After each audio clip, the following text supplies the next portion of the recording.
Why don't vegans care about the rights of plants? After all, they're alive too. Vegans murder plants. This is something that I hear all the time. It's funny because before I went vegan, I never considered that plants felt pain or had the ability to suffer. But since going vegan, it's something I'm told almost on a daily basis. If we look at the science just to begin with, plants have a brain, a central nervous system, and they don't have pain receptors, which means from a scientific point of view, they don't have the capacity to feel pain. If we consider the reason that humans and non-human animals have the ability to feel pain is so we can escape danger and avoid life-threatening situations.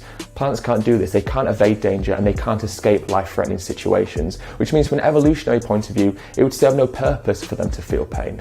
If we look at this from a creationist, religious point of view, why would a benevolent and compassionate God give plants the ability to suffer and feel pain when they can't escape? That doesn't sound like the action of an all-caring and all-loving God. I think part of where the confusion comes from is that plants are indeed alive and they do some incredibly amazing things, but they operate on a cellular level and they don't respond like animals do. You see, plants react, but they don't respond, which means that the reason a Venus flytrap will close around a fly is not because they've consciously responded to the fly landing on them. It's because the fly has caused the pressure stimuli to have a reaction which causes the plant to close around the fly. Similarly, if you were to put a cigarette butt or rocks or anything onto a Venus flytrap, as long as you triggered that pressure stimuli, the flytrap will close around whatever object it is that you put on them. An animal, on the other hand, has a conscious response, which means that they won't just eat rocks because you put rocks in their mouth. They will respond to the fact that the rocks aren't food and they won't eat them.